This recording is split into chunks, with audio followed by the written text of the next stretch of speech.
প্ৰাকৃতিকভাৱে চহকী অসম তথা উত্তৰ পূৰ্বাঞ্চল।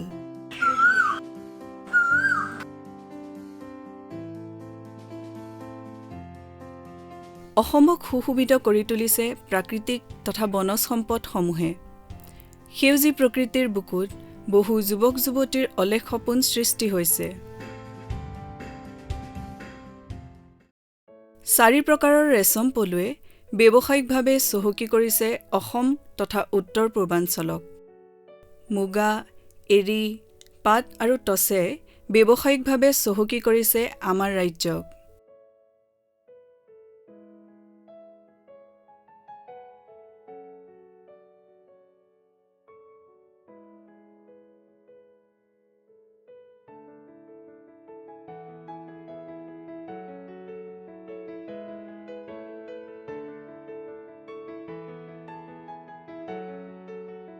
মুগা আৰু পাট পলুৰ উপৰিও বিশেষভাৱে এৰী পলু পালন কৰাৰ থল অসমত আছে।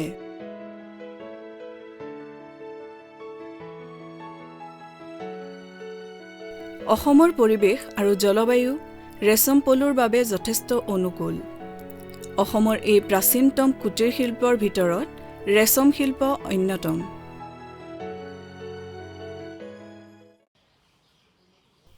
এৰী শিল্পত ব্যৱহৃত পলুবিধক অসমীয়াত এৰী পলু বুলি কোৱা হয়।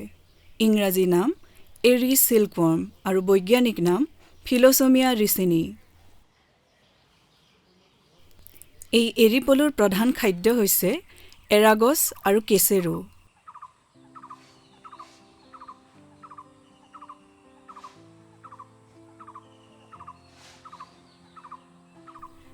সুস্থ সবল এৰী পলু তুলিবলৈ পলুৰ স্তৰ অনুসৰি পাতৰ যোগান দিয়াটো অতি আৱশ্যক।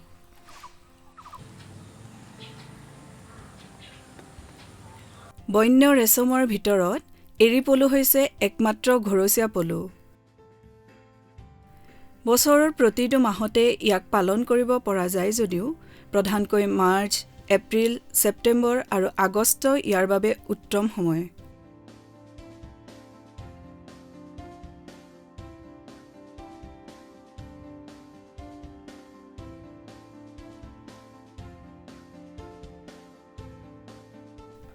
এৰী পলু পালন 2টা ভাগত সম্পন্ন হয়। প্ৰথমটো চালুকীয়া পলু পালন, যি প্ৰথম স্তৰৰ পৰা তৃতীয় স্তৰলৈ সম্পন্ন হয়।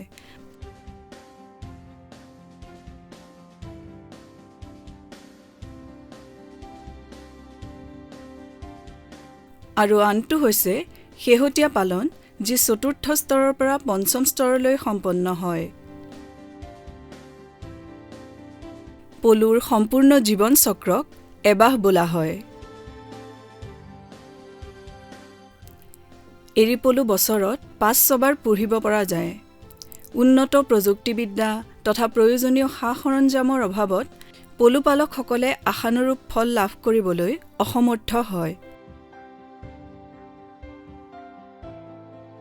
এৰী পালকসকলে অধিক কষ্টেৰে আৰু সাৱধানতাৰে এৰী পলু পালন আৰম্ভ কৰে। কণীৰ পৰা পলু জগাৰ লগে লগে কুমলীয়া এৰাপাত যোগান ধৰে। কুমলীয়া পাতত পলুবোৰ উঠাৰ পাছত ডলালৈ স্থানান্তৰ কৰে। চালুকীয়া অৱস্থাত থকা পলুবোৰক হাতেৰে স্পৰ্শ কৰা নহয়।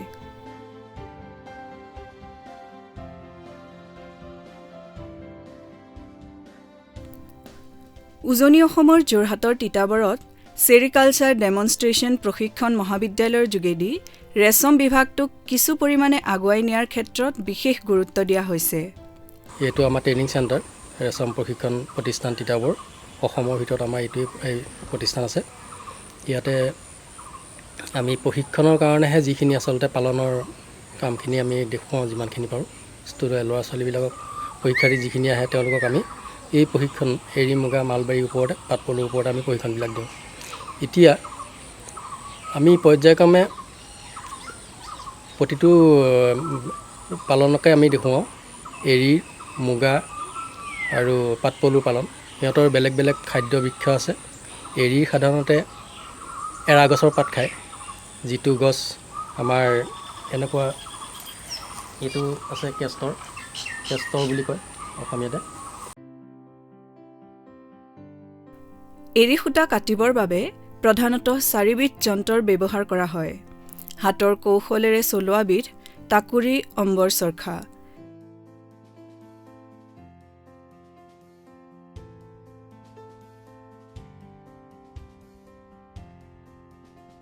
ভৰিৰে চলোৱা যন্ত্ৰ হ'ল চৌধুৰী সূতা কটা যন্ত্ৰ আৰু আদৰ্শ টাইপ সূতা কটা যন্ত্ৰ।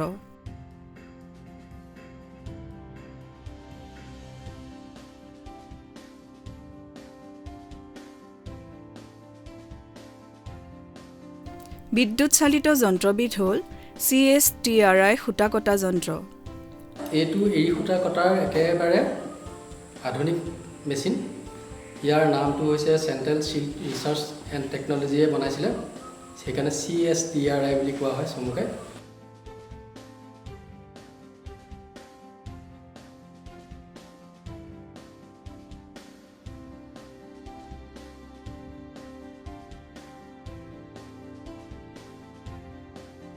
টাকুৰিৰ পৰা আৰম্ভ কৰি ক্ৰমাগতভাৱে উন্নত পদ্ধতিলৈ আহি এতিয়া চেণ্ট্ৰেল চিল্ক টেকন'লজিকেল ৰিচাৰ্চ ইনষ্টিটিউটে যিটো মানে সূতা কটাৰ মেচিন দিছে, সেই মেচিনটোৰ ওপৰতে আমাৰ এতিয়া সূতা কটাৰ কামটো চলি থাকে। সেইটোৱে এতিয়া আমাৰ একেবাৰে আধুনিক মেচিন বুলি আমি ব্যৱহাৰ কৰি আছোঁ।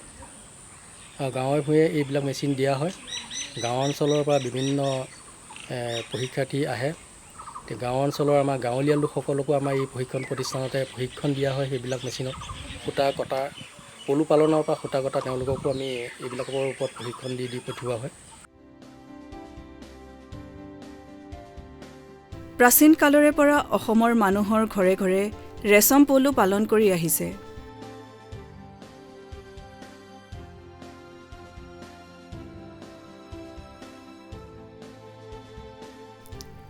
ৰেচম পলু পালনৰ দ্বাৰা অসমৰ গাঁৱৰ মানুহখিনি অৰ্থনৈতিক দিশত কিছু পৰিমাণে লাভৱান হৈছে যদিও ৰেচম পলু পালনৰ বৈজ্ঞানিক দৃষ্টিভংগী গাঁওসমূহত এতিয়াও গঢ় লৈ উঠা নাই।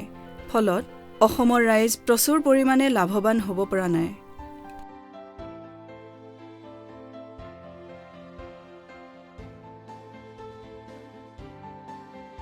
কিন্তু ব্যৱসায়িকভাৱে স্বাৱলম্বী হ'ব পৰাকৈ বহু সুবিধা আছে। কিন্তু সেই সুবিধা গ্ৰাম্য সমাজলৈ আগবঢ়াই নিয়াত সফল হ'ব পৰা নাই বিভাগসমূহ। বৰ্তমান সময়ত এৰী পলু পালনৰ বিভিন্ন বৈজ্ঞানিক পদ্ধতি আৱিষ্কাৰ হৈ আছে যদিও সেইবিলাক গ্ৰাম্য সমাজৰ মানুহে গ্ৰহণ কৰিব পৰা নাই।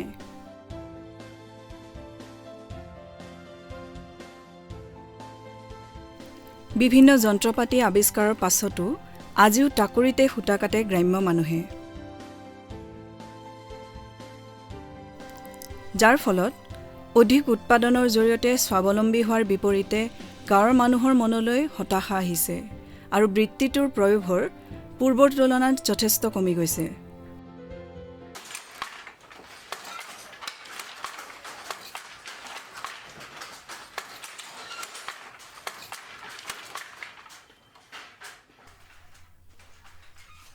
মুষ্টিমেয় গাঁৱৰ মানুহ আৰু ক'ৰবাত দুই এটা স্বাৱলম্বী গোটেহে এই এৰী পলু পালন এতিয়াও বৰ্তাই ৰাখিছে। তেনেকুৱা এটা স্বাৱলম্বী গোট হ'ল মিলনপুৰ ৰেচম গ্ৰাম। ইয়াত এৰী পালনৰ পৰা আৰম্ভ কৰি সূতা কাটি কাপোৰ বোৱাৰ লগতে এই বোৱা কাপোৰসমূহ অন্য ঠাইলৈ ৰপ্তানি কৰে।